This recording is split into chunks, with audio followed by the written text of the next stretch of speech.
Olá, você está na Igreja Batista Boas Novas de Jacarepaguá e estamos muito felizes com a sua presença. Se você ainda não assistiu outros cultos, é só você entrar no nosso canal para conferir. Além disso, não se esqueça de se inscrever para não perder os próximos. Aproveite e agora mesmo curta esse vídeo e compartilhe com aqueles que precisam receber essa palavra. O culto vai começar e queremos que você participe dele. Ore, louve e se atente à palavra de onde você estiver, junto com a gente. Tenha um ótimo culto.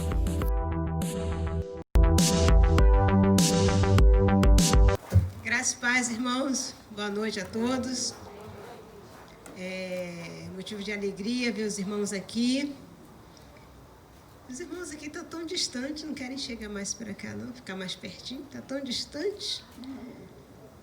Mas o Senhor abençoe a todos, né? Nesse período aí de eleição, esse domingo atípico. A gente pode ver que alguns irmãos não puderam estar aqui, mas nem por isso deixamos de adorar ao Senhor. Aos que vieram, parabéns, porque venceram o cansaço, a fadiga e estão aqui. E juntos vamos para mais uma noite de adoração. Quero convidar os irmãos nesse momento a estarmos orando ao Senhor em gratidão pelos muitos feitos que Ele tem dado para nós, pelas vitórias, porque nós vencemos todos os dias de fé em fé, de glória em glória, e o Senhor tem sido nosso socorro, nosso sustento, a nossa fortaleza. Então vamos estar orando, convido você a trazer à sua memória tudo que você passou no decorrer da semana, no final dessa semana que foi ontem, para que nesse dia de hoje, que é o primeiro dia da semana, você já comece convidando o Senhor a tomar a frente das batalhas que nós iremos enfrentar aí durante esses outros dias, amém?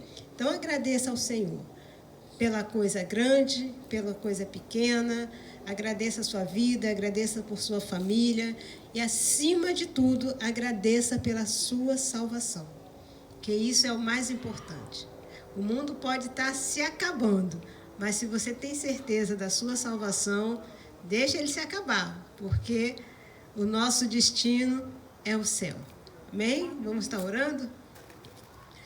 Soberano Deus, Pai eterno e santo, louvados, consagrados seja o teu santo nome, Deus. Pai, nesse momento, Senhor, nós nos colocamos mais uma vez na tua presença, Senhor, te pedindo, ó Deus, que o Senhor inclina teus ouvidos à nossa oração e recebe como um cheiro suave as suas narinas, ó Pai, o nosso culto de gratidão a Ti. Mais uma noite, a qual estamos reunidos, Senhor, nesse segundo culto, Senhor, desse domingo. Te adorando, engrandecendo o teu nome, reconhecendo a sua majestade e te agradecendo, Senhor. Agradecendo pelo nosso emprego, te agradecendo, Senhor, pela nossa família, te agradecendo pela nossa saúde, ó Deus, que nós estamos de pé, agradecendo ao Senhor, ó Pai, pelo sustento de todos os dias, meu Senhor amado, e pelos livramentos que o Senhor tem nos dado. Até aqueles livramentos que nós nem temos ideia, mas o Senhor estava presente. Ó Deus, a tua igreja está reunida agora, Senhor. Cada um aqui em seu propósito particular, no seu agradecimento particular, Senhor, porque só o Senhor sabe as lutas que cada um passou, os obstáculos que teve que ser vencido, Pai. O Senhor conhece os corações, sabe das tristezas, das alegrias, e em tudo nós te rendemos graças. Recebe, Senhor, esse culto desta noite, um culto de ação de graças pelos teus feitos, ó Pai. Em nome de Jesus, nos ajuda a te cultuar. Nos ensina a te cultuar, Senhor amado, em espírito e em verdade. A derramar-nos aos teus pés durante todo o decorrer desse culto, Pai. E que possamos sair daqui renovados. Diferente, Senhor, da forma que entramos. Mas que possamos, ó Deus, sair daqui como uma tocha incandescente, que faz ser luz para aqueles que estão lá nas trevas, Pai. Obrigada pela palavra que hoje vai ser lida. Obrigada, Senhor, pelos louvores que serão entoados. Obrigada pela presença dos irmãos que estão aqui, que venceram o cansaço e estão aqui, Senhor, te honrando, louvando e engrandecendo o teu nome. Em nome do Pai, do Filho e do Espírito Santo. Amém. Glória a Deus. Irmãos, eu gostaria de convidar a todos os irmãos que possam se colocar de pé para lermos a palavra do Senhor, que está no livro de Isaías 41, do versículo 1 ao versículo 14. Que a igreja esteja lendo junto conosco, numa só voz, amém? Diz assim a palavra do Senhor. Vamos todo mundo juntos? Calem-se diante de mim, ó ilhas, que as nações renovem as suas forças, que elas se apresentem para se defender. Vamos nos encontrar para decidir a questão. Quem despertou o que veio do Oriente e chamou em lentidão ao serviço, entregando-lhe nações e subjugando reis diante dele? Com a espada ele os reduz a pó, com o arco os dispersa como palha. Ele os persegue e avança em segurança, por um caminho que seus pés jamais percorrerão. Quem fez tudo isso? Quem chama as gerações à existência desde o fim e o princípio? Fui eu mesmo, o Senhor, o primeiro que continuarei sendo, até mesmo com os últimos. As ilhas viram isso e temem, os confins da terra tremem. Eles se aproximam e veem à frente. Cada um ajuda o outro e diz ao seu irmão: seja forte. O artesão encoraja o ourives, e aquele que alisa com o martelo incentiva o que bate na bigorna. Ele diz acerca da soldagem: esta é boa, e fixa o ídolo com prego para que não tombe. Você, porém, ó Israel, meu servo, Jacó a quem escolhi, vocês, descendentes de Abraão, meu amigo. Eu os tirei dos confins da terra, de seus encantos mais distantes, e eu os chamei. Eu disse: você é o meu servo. Eu o escolhi e não o rejeitei. Por isso não tema, pois eu estou com você, e não tenha medo, pois sou o seu Deus. Eu o fortalecerei e o ajudarei. Eu o segurarei com a minha mão direita vitoriosa. Todos os que odeiam certamente serão humilhados e constrangidos. Aqueles que se opõem a você serão como nada e perecerão. Embora procurem seus inimigos, vocês não os encontrarão. Os que guerreiam contra você serão reduzidos a nada. Pois eu sou o Senhor, seu Deus, que o segura pela mão direita e lhe diz: não tema, eu o ajudarei.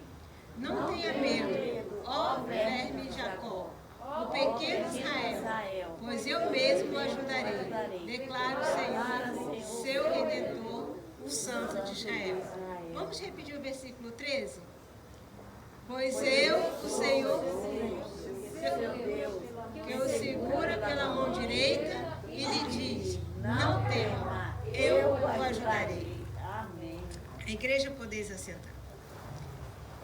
A palavra do Senhor, ela enfatiza várias vezes: não tema, eu sou o Senhor teu Deus.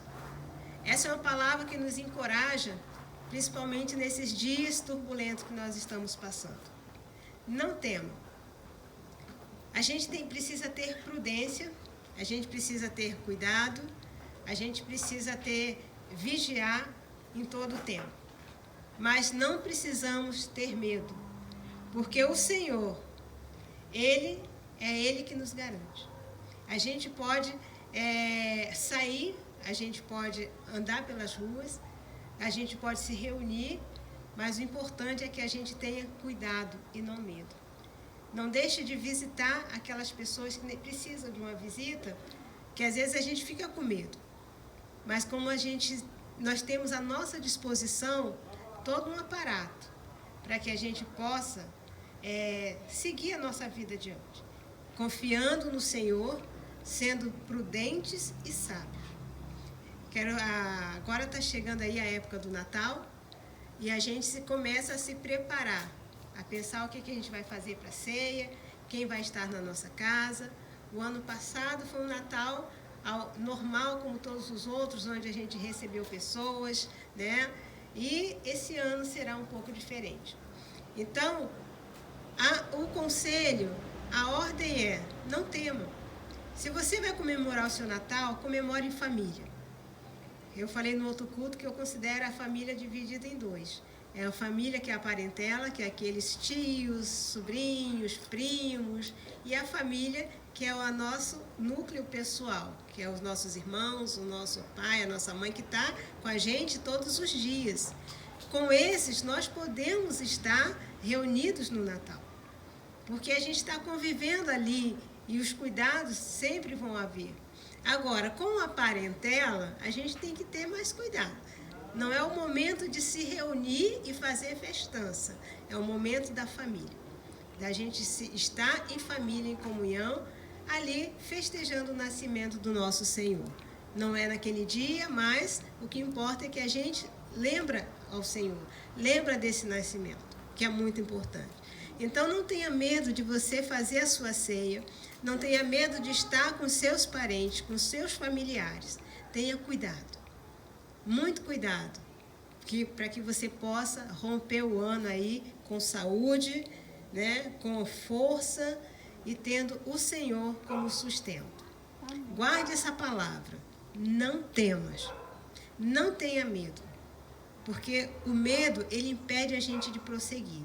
Tenha cuidado, isso é o que você tem que ter, não pare por causa do medo, mas avance com cuidado, porque a gente ainda tem muita coisa para fazer aí para o reino do Senhor. Amém? Amém. Queria estar convidando aqui a Raquel e o Guilherme, que chegaram, para fazer o louvor. Boa noite, meus irmãos, graça e paz. Vamos colocar de pé, então, para nós começarmos a louvar o nosso Deus.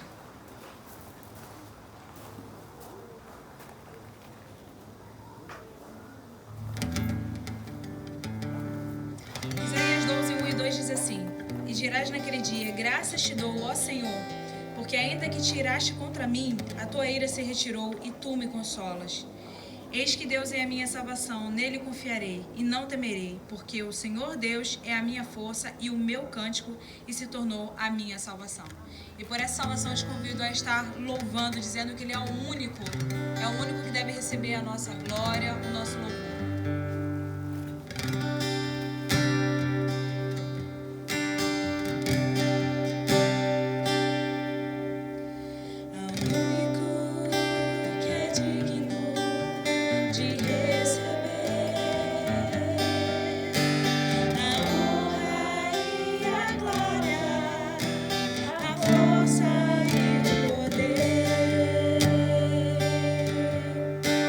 Ao Rei eterno.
ti, ó Rei Jesus. Adoramos o teu nome, nos rendemos aos teus pés, consagramos todo o nosso ser a ti. No nosso dia a dia, os nossos estudos, consagramos todo o nosso ser a ti. O nosso íntimo mais profundo, consagramos todo o nosso ser a ti.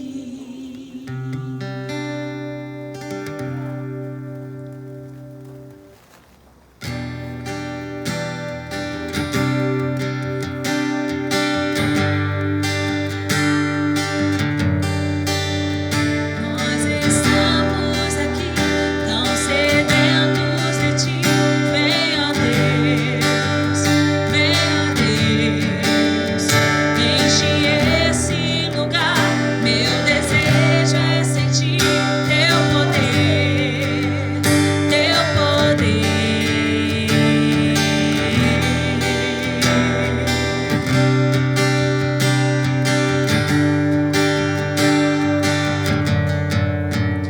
Nós estamos aqui tão sedentos de ti.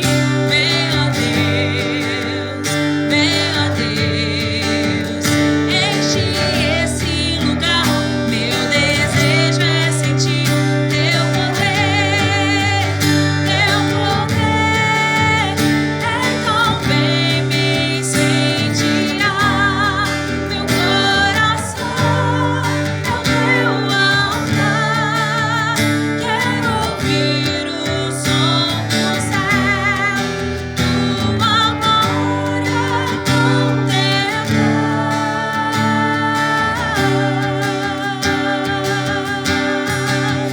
Nós estamos aqui tão sedentos de ti. Vem, ó Deus, enche esse lugar. Meu desejo é sentir teu poder, teu poder. Então vem me incendiar. Meu coração é o teu altar. Quero ouvir o som do céu, tua glória contemplar. Então vem me incendiar. Meu coração é o teu altar. Quero ouvir o som do céu, tua glória contemplar.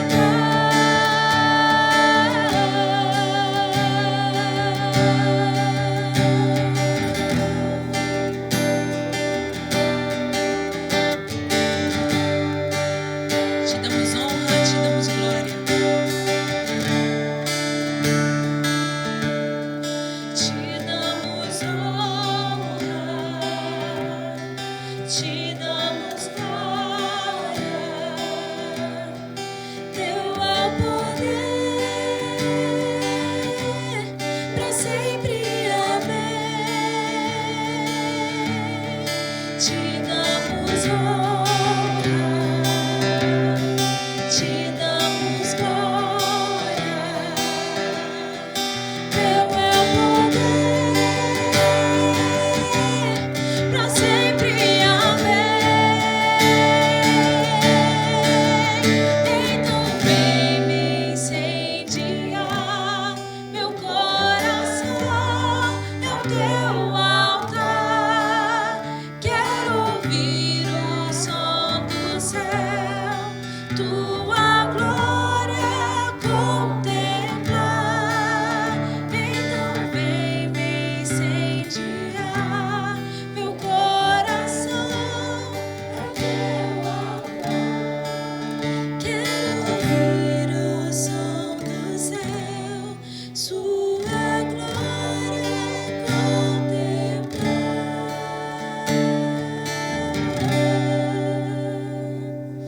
Hoje eu e Guilherme nós estávamos comentando sobre a letra de uma canção.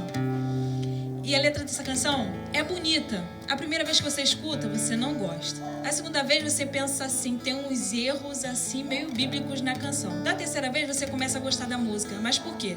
Porque é uma música chiclete. Ela é feita pra você ouvir 3 vezes e você adorar a música e a música não sair da tua cabeça. E toda vez que você tá fazendo alguma coisa, vem a letra da música na cabeça que você fica assim, meu Deus, essa música de novo? Só que, gente, essa música ela vem dizendo que a pessoa ela quer viver algo novo. Aí eu até brinquei com o Guilherme e falei assim, tá, a pessoa tá cantando que quer viver algo novo, então e aí? O que ela tá fazendo pra viver algo novo, né? Porque falar pra Deus, Deus, faz algo novo, me renova, eu quero fazer algo novo, eu quero viver algo novo, né? E ele vem falando isso, eu quero viver algo novo, me refaz, só que... E aí, gente, o que a gente faz pra que a gente viva algo novo? Pra que a gente sinta novamente a presença de Deus na nossa vida? Porque a gente pede ao Senhor para que Ele faça. E é o que Ele quer fazer. Só que às vezes a gente bloqueia o agir de Deus nas nossas vidas. A gente acabou de cantar que a gente quer sentir a presença de Deus e que a gente quer ouvir o som do céu. O som do céu tem sido falado, já foi lido aqui o som do céu. Basta a gente querer ouvir, basta a gente doar os nossos ouvidos e ouvir o que a palavra de Deus quer falar com a gente. Enquanto nós vamos estar adorando com esse terceiro louvor, os irmãos têm a oportunidade de trazer os seus dízimos e as suas ofertas.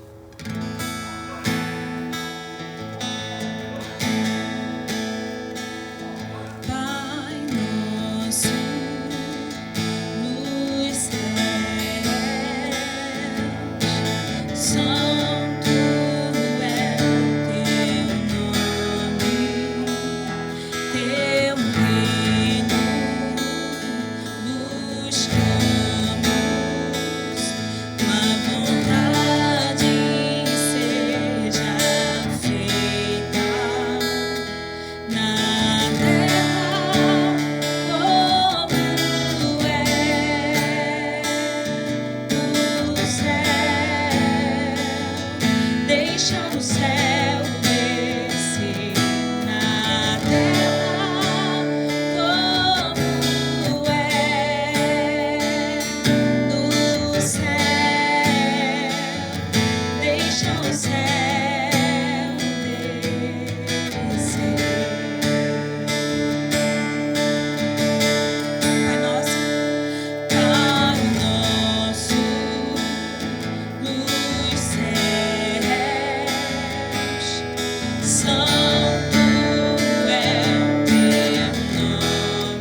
Deus teu.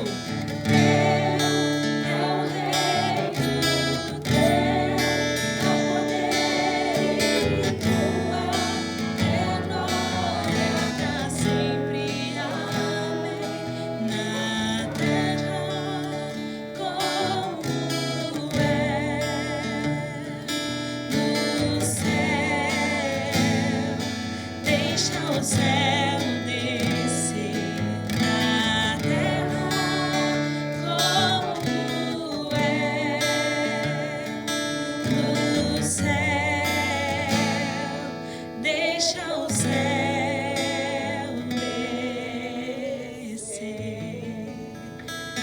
nós chamamos a presença de Deus para as nossas vidas. Agora você poderia dizer, sem olhar para o seu irmão, falar assim, ó, deixa o céu descer na sua vida. Deixa o céu descer na sua vida. A gente pediu ao Senhor para que o céu desça. Vamos deixar Deus agir nas nossas vidas. Amém. Os irmãos podem se sentar? Vamos orar, vamos agradecer ao Senhor pelas ofertas. Amém. Pedir que o Senhor nos ajude a administrar com sabedoria. Senhor Deus, mais uma vez te louvamos. Pai, te agradecemos, Senhor, pelo sustento que o Senhor tem provido para a nossa igreja, através da vida dos irmãos que são ofertantes, que são dizimistas fiéis na tua casa, Deus. Que o Senhor possa, Deus querido, estar dando sabedoria aos administradores para que eles estejam usando, Pai, esses recursos, Senhor, naquilo que é propício, Pai amado.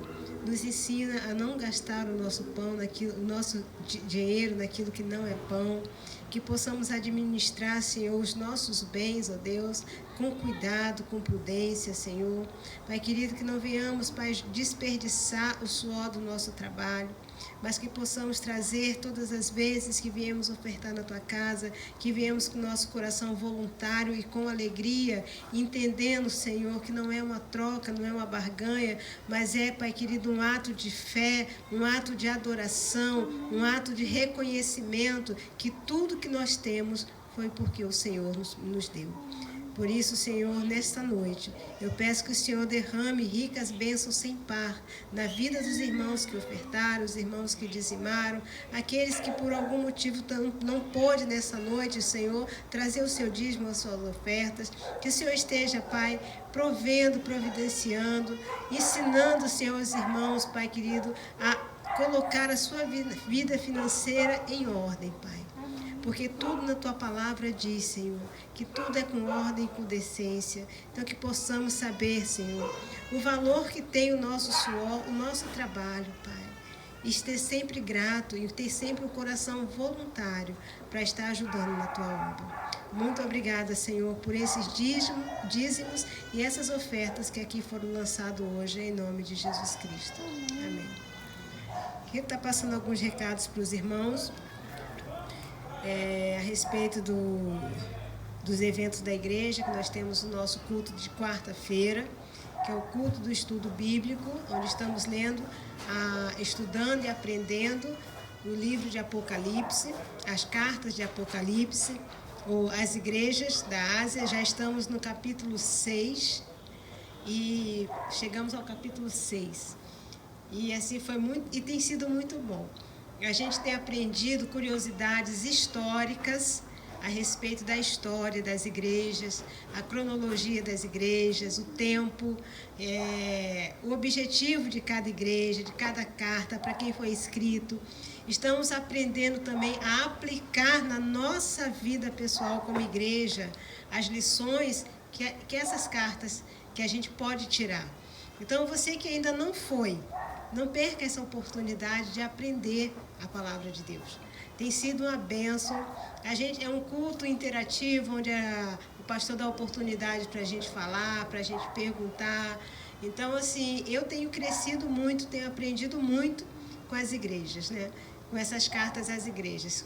Semana passada, a gente estava lendo, e algo que me chamou a atenção quando o pastor falou a respeito do cavalo amarelo.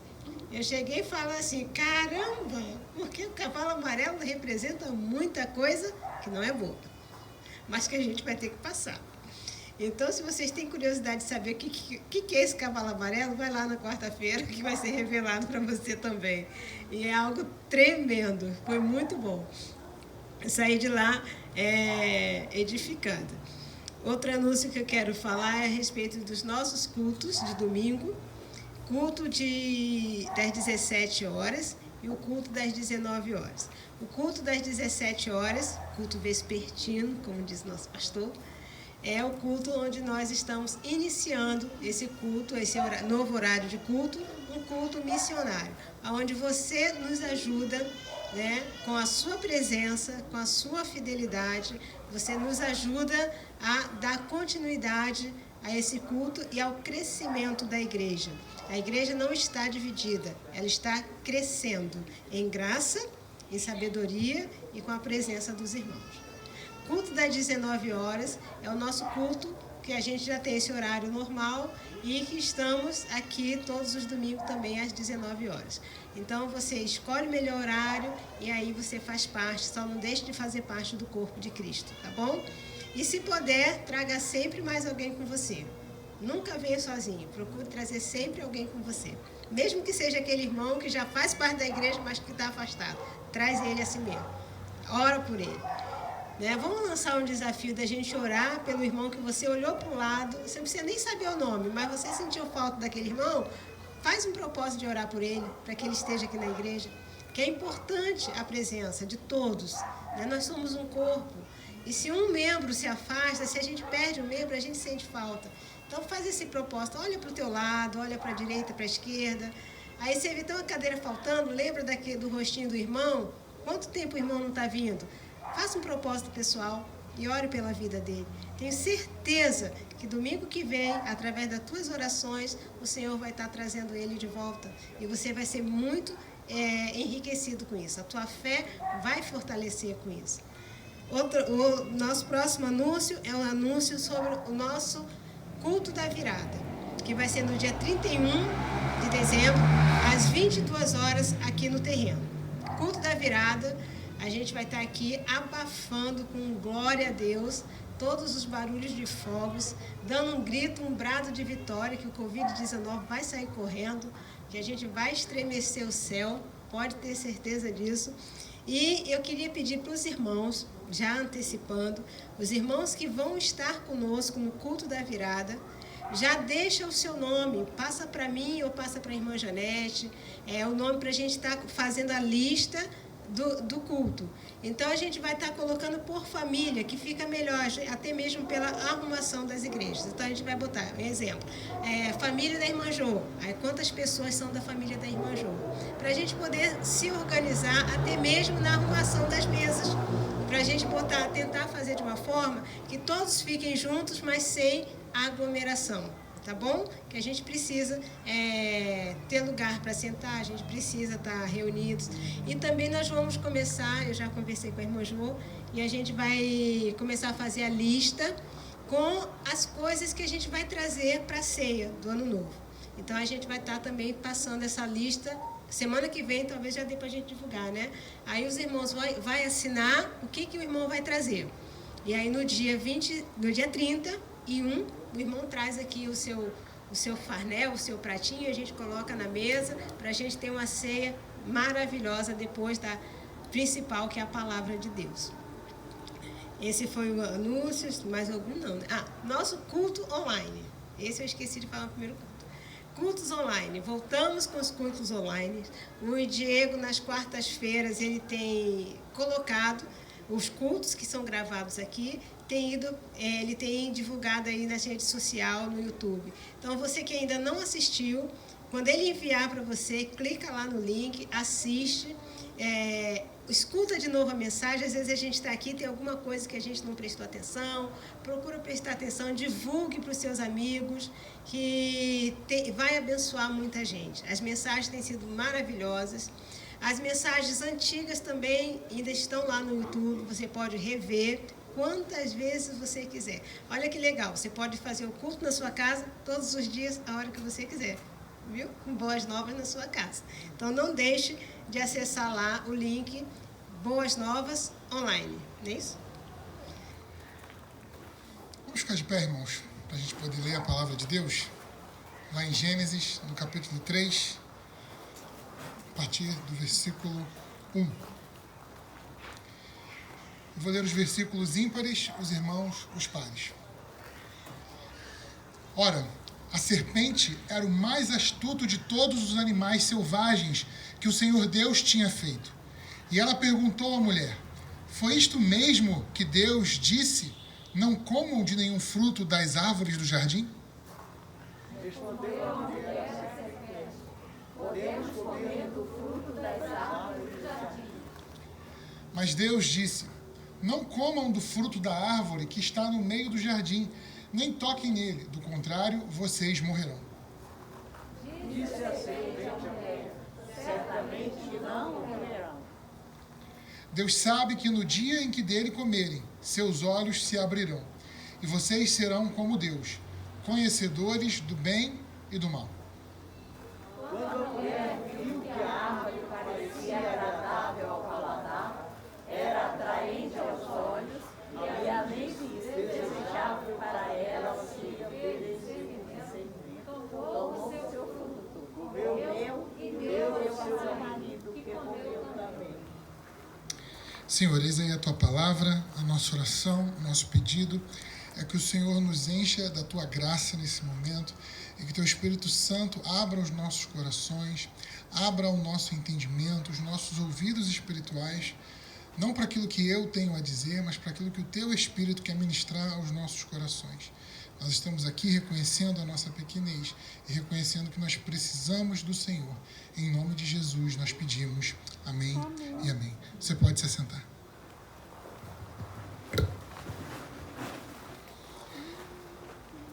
Na vida a gente tem algumas certezas.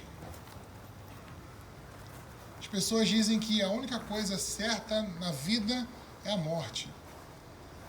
Muito fatalistas, muito pessimistas, eu diria. A gente tem uma série de outras certezas na vida. Se você tem um filho, você sabe que você vai ter trabalho. Se você tem 2 filhos, você sabe que algumas noites você vai passar em claro. Se você tem 3 filhos, né, irmão? Você sabe que o trabalho vai vir forte. Se você vai casar, você sabe que você vai passar por dificuldades. Mas você também tem certeza de que haverão momentos bons. Na vida espiritual também nós temos algumas certezas. Por exemplo, a Bíblia é a palavra de Deus. Amém? Amém. Você sabe, nós cansamos de dizer aqui, a gente está sempre lendo Lucas 21, uma certeza da vida cristã é Jesus está voltando. Amém? Agora tem uma outra certeza não tão agradável, mas que também é certa. Na vida cristã, nós vamos passar por muitas tentações.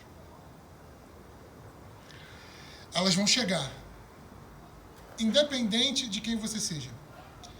Você pode ser alto, baixo, branco, negro, pode ter a sua conta cheia de dinheiro ou pode estar passando grande dificuldade financeira.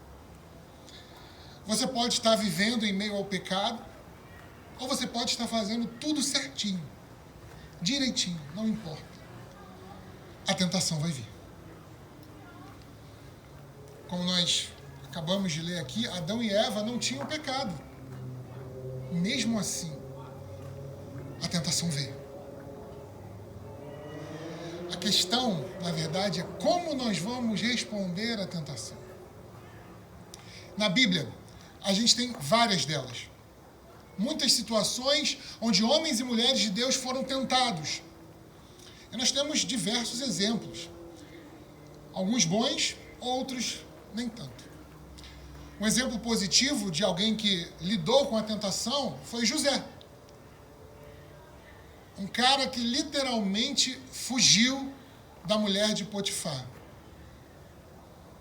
Olha que coisa, irmãos, tem que ser muito homem para fugir como ele fugiu, né? Não é qualquer homem que faz isso. Você pode pensar também em Daniel, que junto com seus amigos ficou 21 dias em jejum com um banquete à sua disposição. Mas ele decidiu no coração dele fazer o jejum, não se corromper. Venceu a tentação. Mas também temos exemplos negativos. Você pode pensar aí comigo em Ananias e Safira, no Novo Testamento, lá em Atos 5. Eles foram vencidos pela tentação. Na verdade, Pedro, quando vai confrontar Ananias, ele diz muito claro: Ananias, por que você deixou Satanás encher o seu coração? Ele caiu em tentação.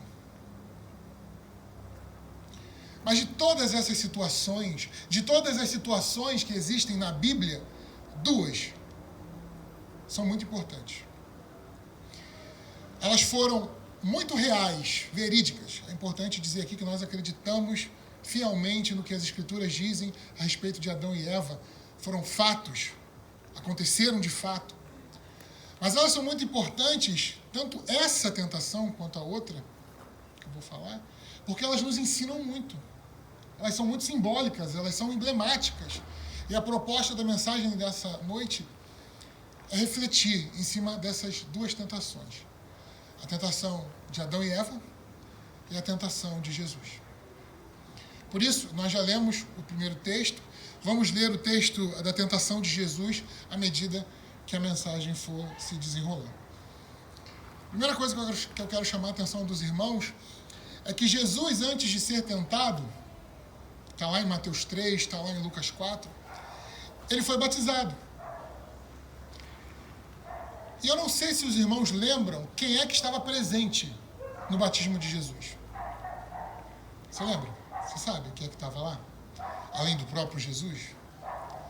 Além de João Batista? A Bíblia diz que o Espírito Santo, naquele momento, apareceu em forma de pomba e ficou planando no ar. E naquele momento também uma grande voz foi ouvida do céu. E a voz dizia: "Este é o meu filho amado, em quem me comprazo." A Trindade estava ali. Meus irmãos, que evento, né? A reunião da Trindade, de todas as reuniões no mundo, de todas as diretorias das grandes empresas, do G20, de todas as reuniões que existiram, que existirão, a mais importante foi no batismo de Jesus, a Trindade. Pai, Filho e Espírito Santo ali. Foi um evento muito grande e muito inspirador também. Um pouco antes de Gênesis 3, nós temos a criação. Eu não sei se você sabe, mas Gênesis 1, no original, ele foi escrito em hebraico em forma de poesia. A próxima vez que você lê Gênesis 1, você não vai ter esse mesmo recurso literário, porque a gente fez a tradução para o português, a gente fez a tradução para os outros idiomas, e nessa tradução a gente acaba perdendo algumas coisas. Não daria para ser fiel ao texto e manter a poesia. Então a gente fica com o que o texto realmente está dizendo, com a mensagem do texto. Mas Moisés, quando escreveu Gênesis 1, ele escreveu em forma de poesia, em forma de rima. Era uma arte. Ou seja, a criação foi algo belo, meus irmãos. A criação foi algo inspirador. Deus criando todas as coisas, a vegetação, os animais, a primeira família, o homem e a mulher. Foi tudo lindo, foi tudo grande. Mas logo depois de Gênesis 1 e Gênesis 2, a gente chega em Gênesis 3, a tentação de Adão e Eva. Logo depois de Mateus 3, ou logo depois de Lucas 4, depois do batismo de Jesus, logo depois, Jesus vai ao deserto. E lá acontece a tentação de Jesus. Então, antes de começar a ler já o texto de Mateus 4, a gente já precisa entender. Não importa o que você tem vivido com Deus, e eu espero que o que você esteja vivendo com Deus hoje, nesse momento, seja uma relação de profunda intimidade, algo belo, algo tão bonito quanto a criação ou quanto o batismo de Jesus. Eu espero que você esteja vivendo tão próximo de Deus, que Deus esteja te revelando segredos nas Escrituras. Eu espero que você esteja se maravilhando com a palavra de Deus em casa, sozinho, no secreto, no seu quarto. Eu espero que você esteja vivendo isso. Se você estiver, eu quero te alertar. Não é por isso que a tentação vai deixar de vir. Porque logo depois de Gênesis 1 e Gênesis 2, vem Gênesis 3, a tentação. Logo depois de Mateus 3, vem Mateus 4, a tentação de Jesus. Vigia. Eu não sei qual é a grande experiência que você já teve na sua vida com Deus. Talvez Deus te deu uma grande resposta e você viu a mão de Deus. Deus te curou. Deus te mostrou uma saída no meio de um problema financeiro, um problema familiar. Eu não sei. Talvez você tenha realmente visto a mão de Deus. Mas não deixe de vigiar. A tentação vai bater na sua porta. É uma certeza da vida cristã. Mateus 4, versículo 1, diz o seguinte: Então foi conduzido Jesus pelo Espírito Santo ao deserto para ser tentado pelo diabo. Às vezes a gente olha para as pessoas e a gente fala: fulano está passando por uma situação tão difícil, está no deserto. Está na prova. Não sei não, hein? Alguma coisa ele fez.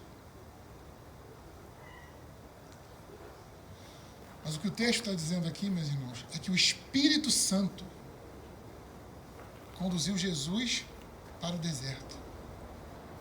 Às vezes a gente olha as circunstâncias, as nossas e a dos nossos queridos, dos nossos irmãos, e a gente já forma um juízo de valor na nossa mente. A gente já acha que sabe o que está acontecendo. Meus irmãos, muitas pessoas passam pelo deserto por erros, por escolhas erradas. Mas nós não temos como saber. Muitas vezes é Deus que nos leva para a prova.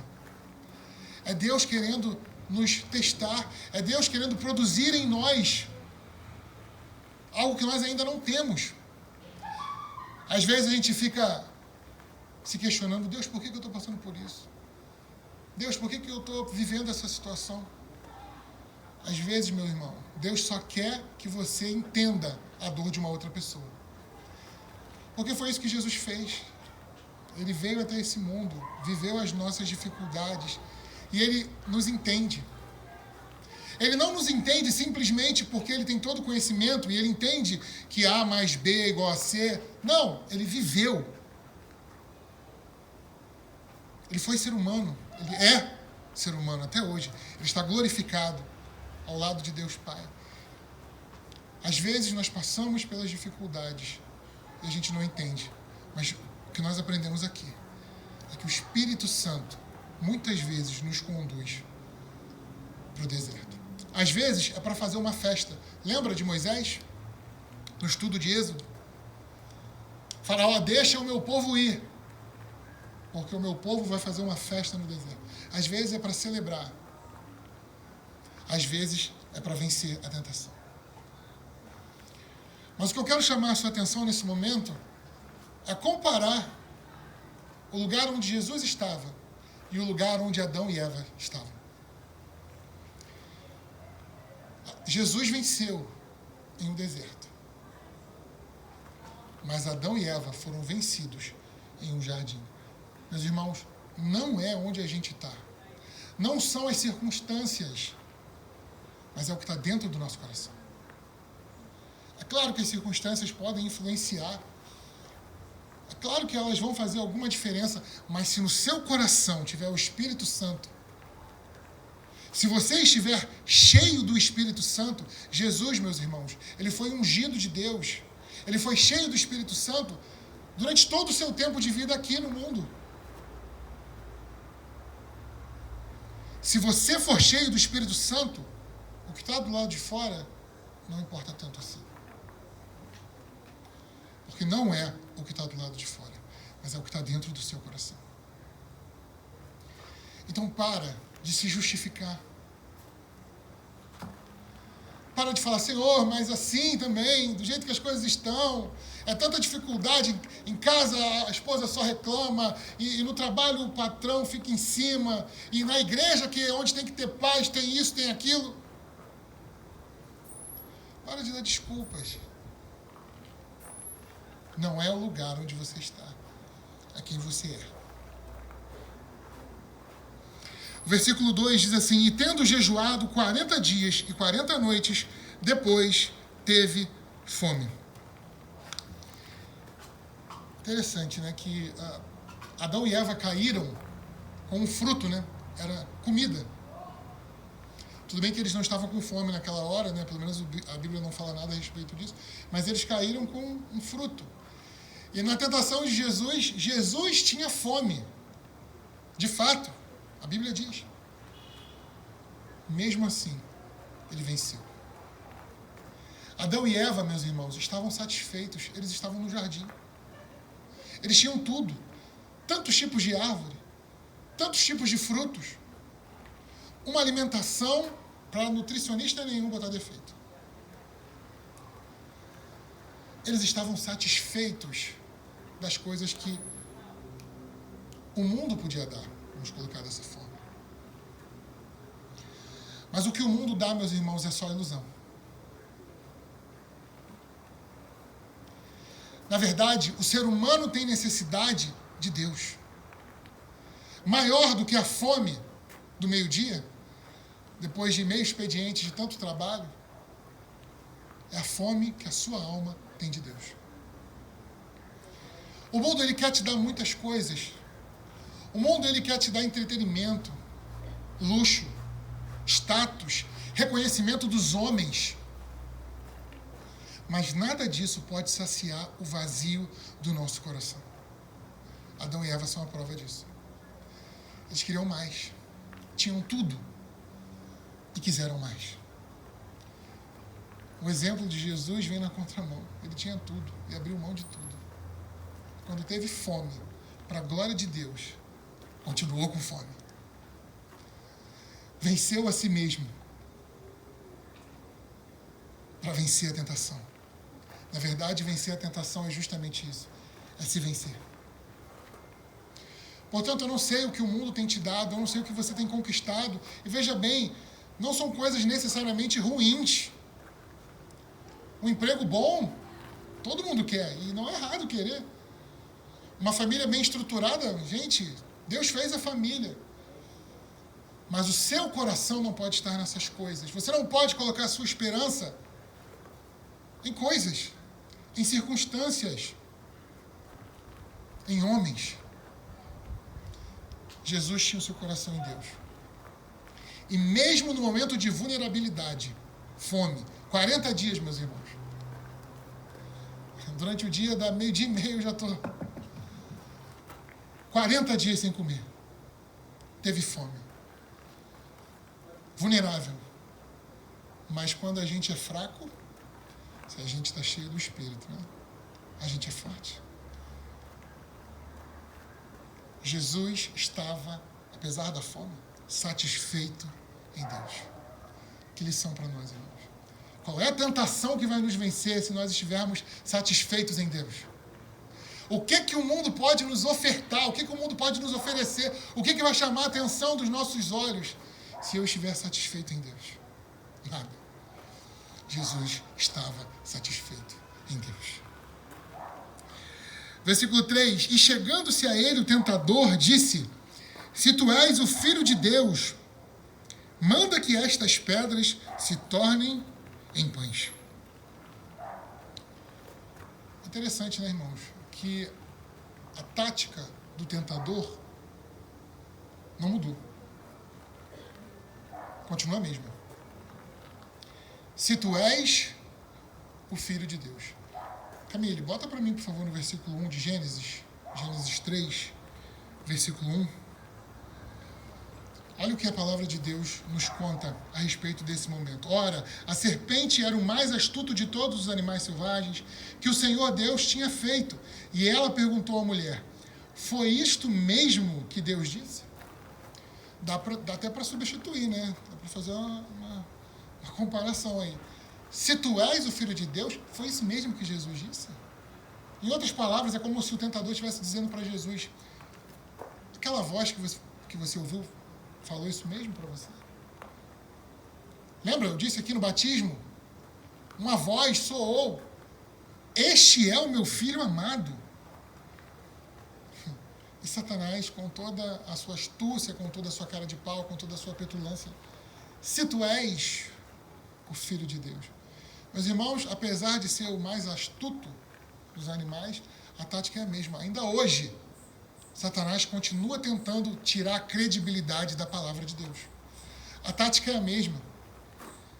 Não, mas a gente tem que olhar a Bíblia e a gente tem que pensar no contexto e ver que naquele tempo e hoje em dia, peraí, parará, papapá. É a mesma tática.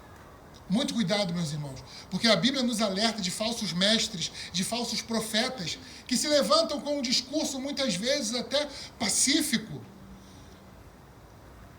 Um discurso muitas vezes que agrada aos nossos ouvidos: vamos cuidar dos pobres, vamos cuidar dos órfãos. E a gente tem que cuidar, obviamente, é bíblico, isso é cristianismo. Mas muito cuidado, meus irmãos, esteja alerta, esteja vigilante, porque no meio dessa conversa vem o engano de Satanás. Coloca no versículo 4 agora. Certamente não morrerão. A serpente diz isso para Eva. Esse certamente, meus irmãos, não é assim, olha, talvez vocês morram. Pode ser que sim, pode ser que não. Não, certamente, Satanás está dizendo com todas as palavras, vocês não vão morrer. Satanás está contrariando a palavra de Deus. Deus disse que morreriam e ele está dizendo, não vão morrer. É essa a intenção de Satanás, contradizer a palavra de Deus. Às vezes, vem no meio de meias verdades, como por exemplo no versículo 5. A serpente diz, Deus sabe que no dia em que dele comerem do fruto, seus olhos se abrirão. Até aqui é verdade. Isso aí, realmente, Deus diz e é o que acontece, a gente sabe. Mas logo depois, e vocês serão como Deus, conhecedores do bem e do mal. Realmente. Você vê que é uma verdade, mas é uma verdade que vem para enganar. Ou seja, é uma mentira. Porque não existe meia verdade. Ele já tinha deixado muito bem no versículo anterior qual era a sua intenção. Contradizer o que Deus havia dito. Certamente não morrerão. Até hoje, Satanás tenta desacreditar a palavra de Deus. Meu irmão, se agarre àquilo que Deus tem ministrado ao seu coração. Se agarre àquilo que Deus tem falado no seu coração através da sua palavra e não deixe nenhum tipo de questionamento roubar isso de você. Veja bem, existe um questionamento que é até saudável. A Bíblia diz isso, né? Examine-se o homem após a si mesmo. E ok, mas a partir do momento que você começa a questionar a palavra de Deus, a partir do momento que você começa a questionar aquilo que Deus já fez em você, antenas bem ligadas. Porque Satanás diz para Jesus, se tu és o Filho de Deus, é interessante que ele questiona quem Jesus é no momento de fragilidade, no momento de vulnerabilidade, ele questiona a identidade de Jesus. E é isso que Satanás tem feito com muitos de nós, questionado a nossa identidade. Mas nós somos o que a Bíblia diz a nosso respeito. Nós somos filhos de Deus. E Satanás faz, olha, transforma em pão. Mas olha o que Jesus diz no versículo 4. Ele, porém, respondendo, disse, está escrito, nem só de pão viverá o homem, mas de toda a palavra que sai da boca de Deus.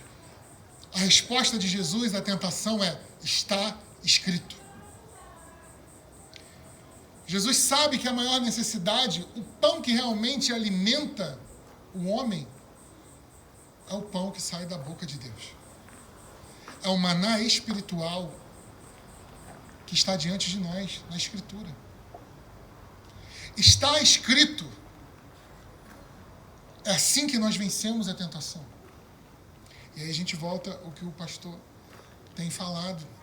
Nós precisamos ler. Nós precisamos pregar. Nós precisamos decorar a palavra de Deus. Porque se a nossa fé estiver firmada nessa palavra, ainda que o tentador questione a nossa identidade, a gente não vai cair na tentação.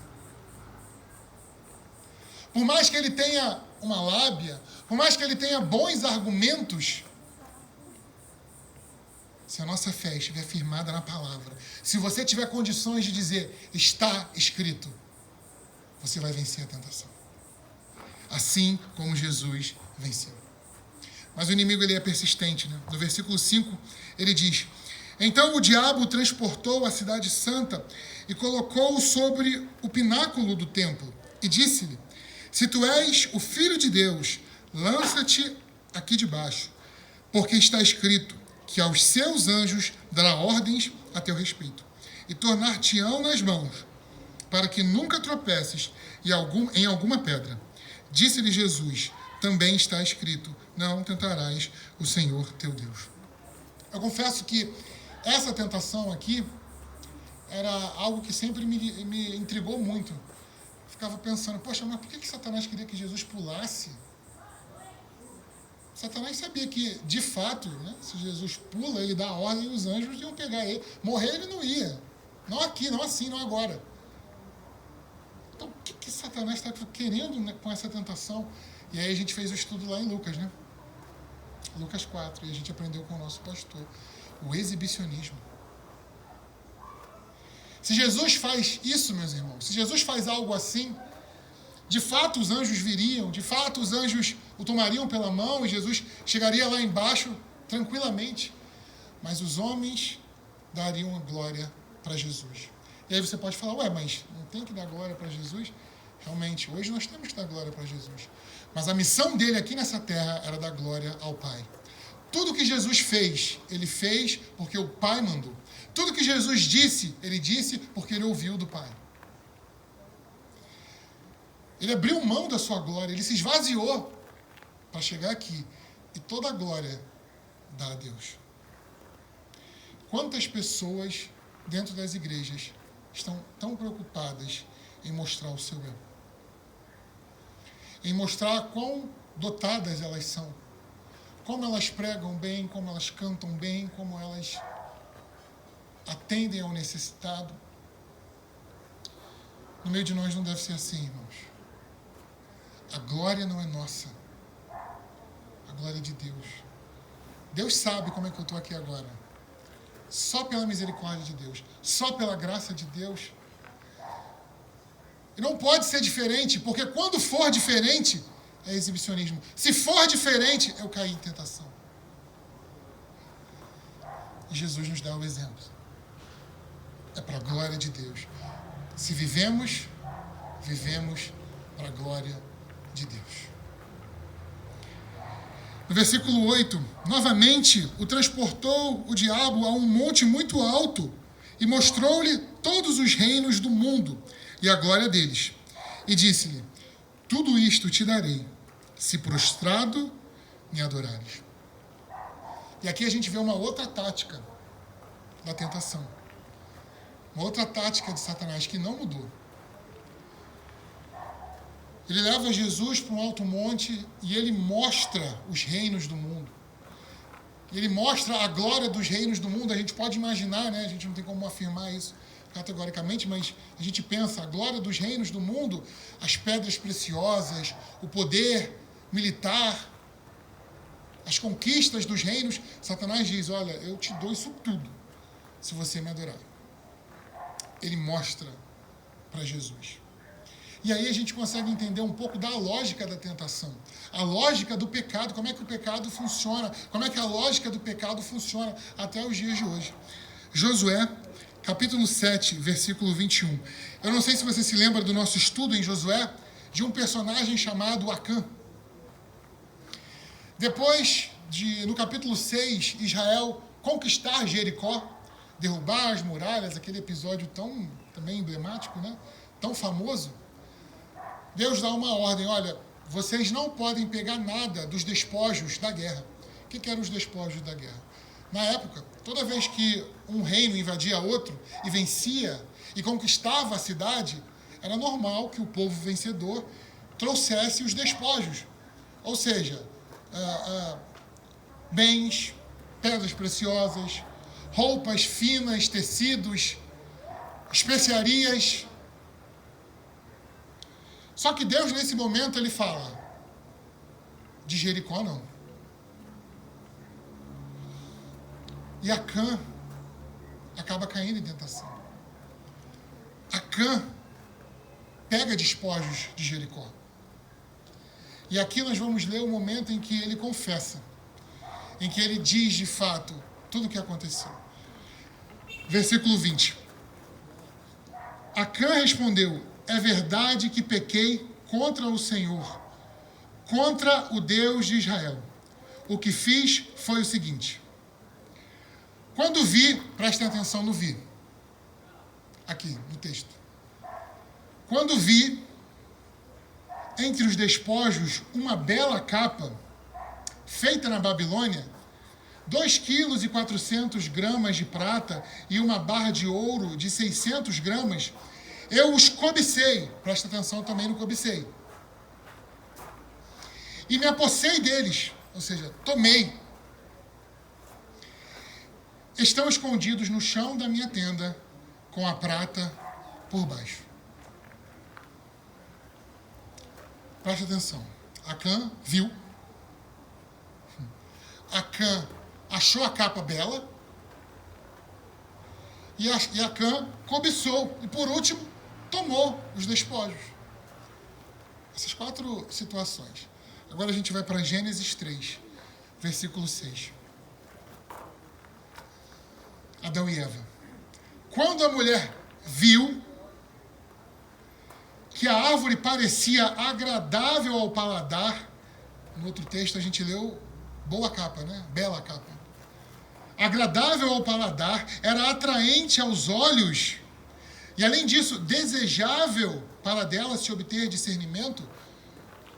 Irmãos, Eva achou a árvore agradável, atraente e desejável. O que é isso?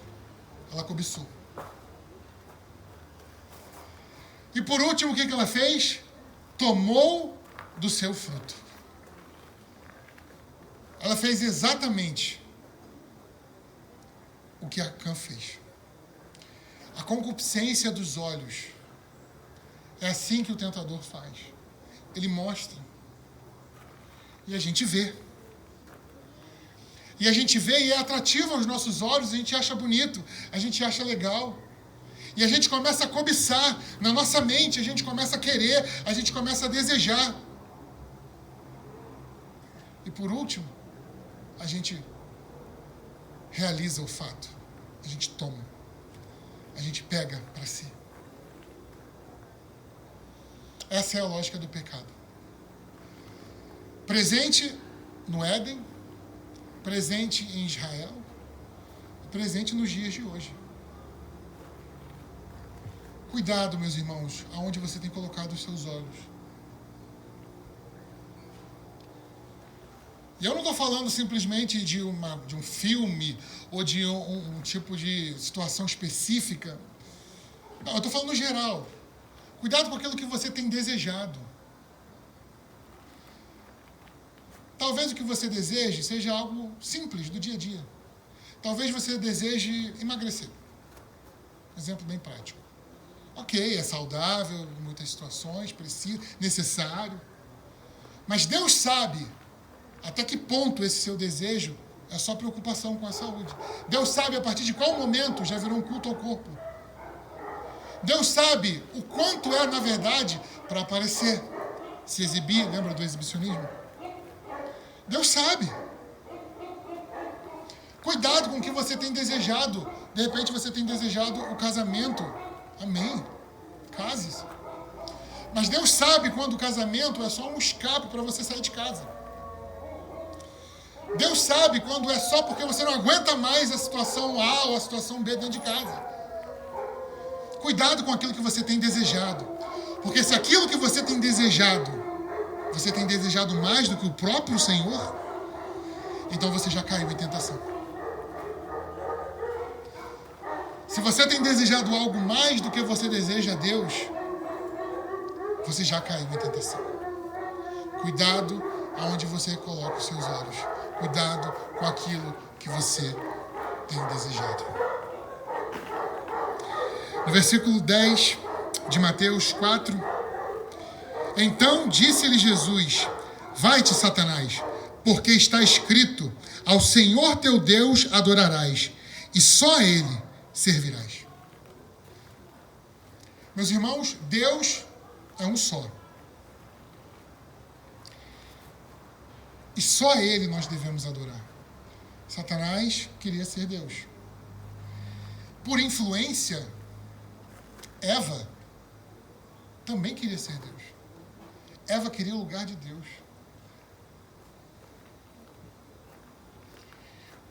Quando ela tomou para si o fruto, ela estava em atitudes dizendo: eu sei o que é bom para mim. Deus disse que não. Deus disse que é pecado. Deus disse que vai produzir a morte. Mas eu sei de mim. Deixa eu pegar o meu fruto aqui. Deixa eu comer. E cair na tentação é dizer justamente isso para Deus, meus irmãos. Escolher o pecado é isso. É dizer: eu sei de mim.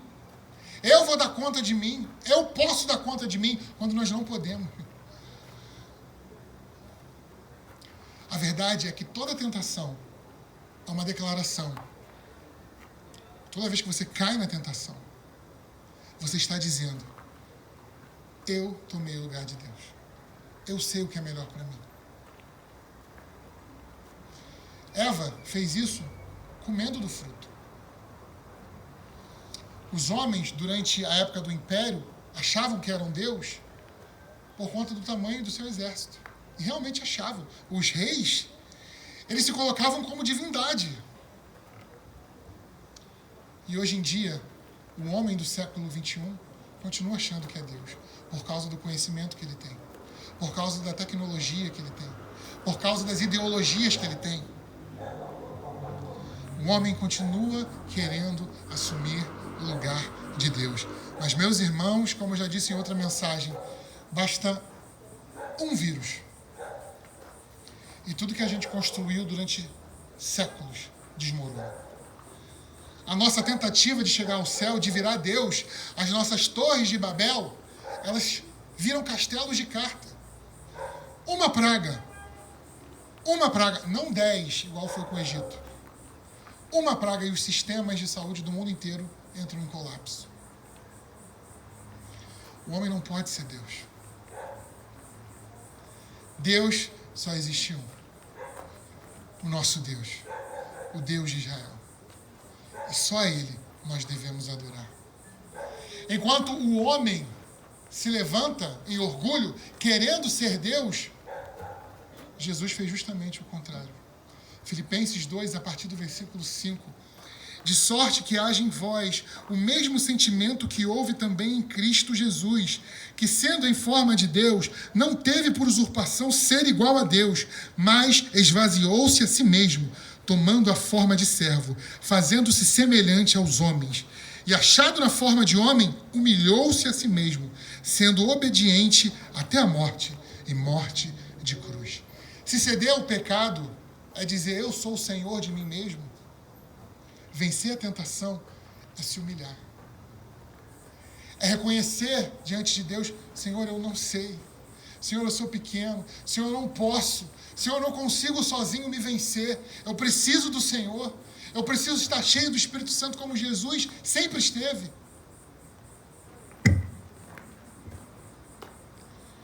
Eu preciso colocar o meu coração diante de Deus, em quebrantamento.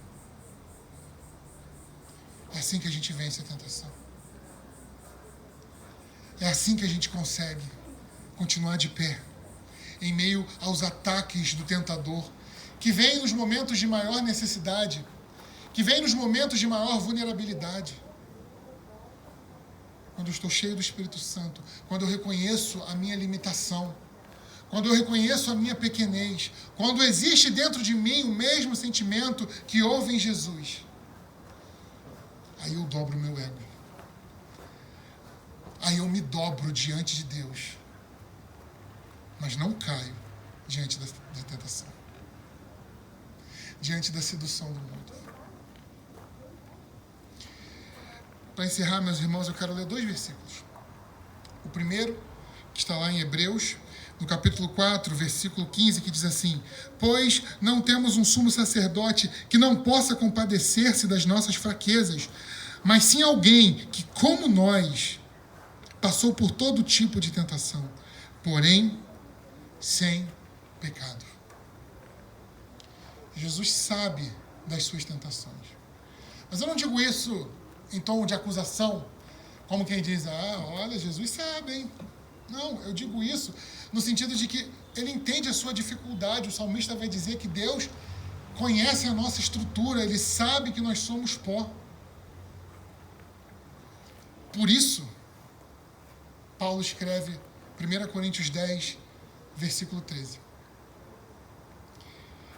que diz o seguinte: não sobreveio a vocês tentação que não fosse comum aos homens, e Deus é fiel, Ele não permitirá que vocês sejam tentados além do que podem suportar, mas quando forem tentados, Ele lhes providenciará um escape para que o possam suportar.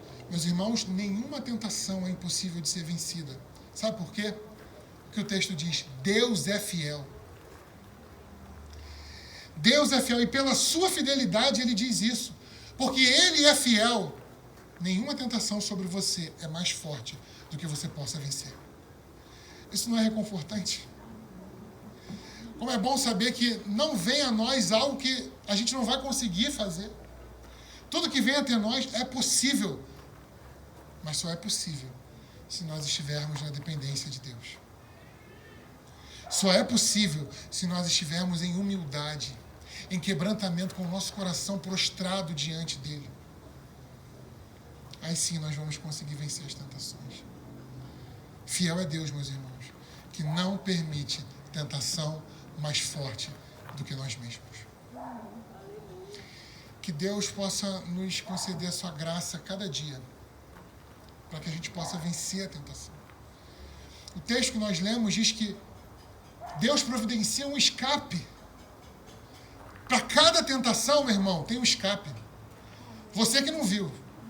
Aquelas que você já caiu, você que não viu. Você que não conseguiu enxergar. Você que não conseguiu ter o discernimento ali espiritual do momento, da hora. Mas entenda, de hoje em diante, toda vez que a tentação bater na sua porta, porque vai bater. Talvez ainda hoje, antes de você chegar em casa, você vai ser tentado com algum pensamento indevido. Mas toda vez que a tentação bater na sua porta, creia que Deus já providenciou o escape. Jesus achou todos os escapes que Deus providenciou para ele. Nós também podemos encontrá-los. Para a glória de Deus. Que Deus nos capacite para encontrar todos os escapes, para todas as tentações que cruzarem o nosso caminho. Vamos ficar de pé? Para encerrar, vamos ler esse versículo que eu acabei de ler aqui, 1 Coríntios 10. Eu queria que você lesse com seus pulmões cheios de esperança. Você que acha que não dá mais para vencer a tentação. Você que já estava pensando até, quem sabe, em desistir. Não, Deus, isso aqui eu não consigo.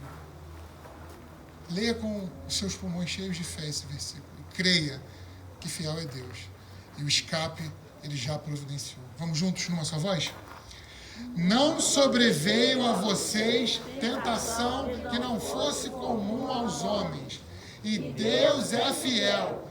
Ele não permitirá que vocês sejam tentados, além do que podem suportar. Mas quando forem tentados, Ele lhes providenciará um escape, para que possam suportar. Senhor Jesus, esse é o nosso pedido, esse é o nosso desejo, que o nosso coração não se abale. Que o inimigo, que o tentador não nos encontre com a fé vulnerável, talvez no corpo, com fome, com sede, talvez cansados.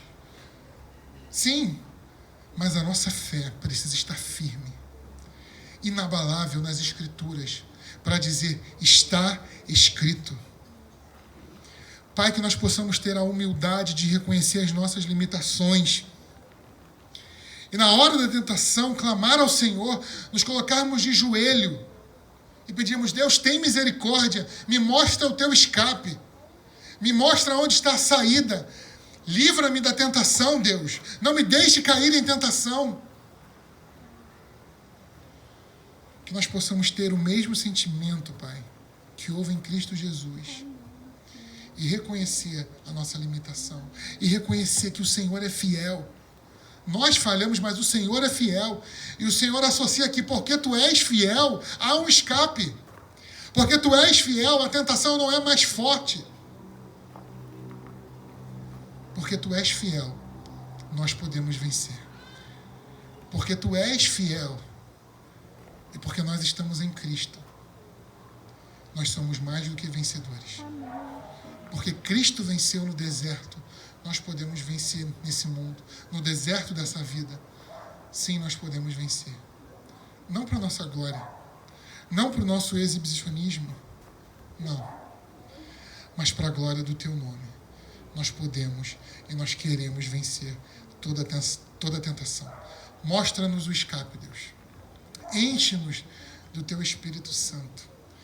Que a nossa alma possa estar saciada na tua presença, em quem o Senhor é.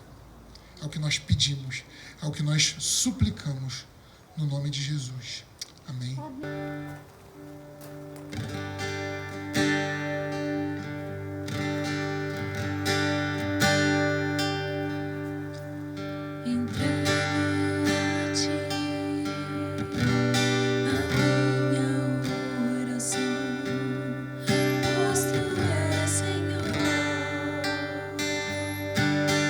Antes de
glorificado seja o teu nome. Amém. Obrigado, Pai, por ter nos visitado mais uma noite aqui neste local consagrado a Ti.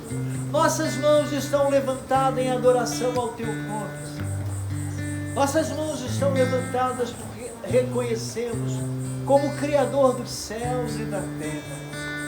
Nossas mãos estão levantadas porque a Tua graça está sobre nós.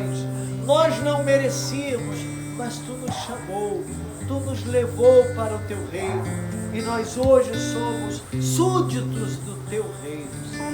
Porque aqui neste lugar, o Senhor Jesus já está reinando. Vai continuar reinando até entregar este reino nas Tuas mãos. Louvado e glorificado o Teu nome por cada um dos Teus filhos aqui presentes, Senhor. Nós colocamos nas Tuas mãos os nossos pedidos, são muitos. Todos os dias nós Te importunamos com os nossos pedidos, mas foi Jesus Cristo que mandou. Então nós vamos continuar. Estão nas Tuas mãos as questões familiares que precisam de solução. Visita nesse momento, Senhor, os Teus filhos que precisam ter solução dentro do seu lar.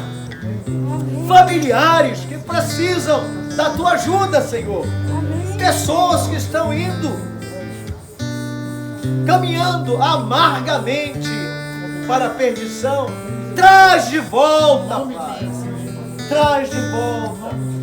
Pessoas que precisam trabalhar de emprego, Pai. Esteja entregando na mão dos Teus filhos, para que eles jamais te esqueçam que um dia te suplicaram, Pai, e que Tu ouviu a tua oração. Pai, muito obrigado por podermos falar contigo. Todos os pedidos estão nas Tuas mãos. Mãos fortes, mãos poderosas, mãos de amor. Também Te pedimos mais uma vez por aqueles que podiam estar conosco e não estão.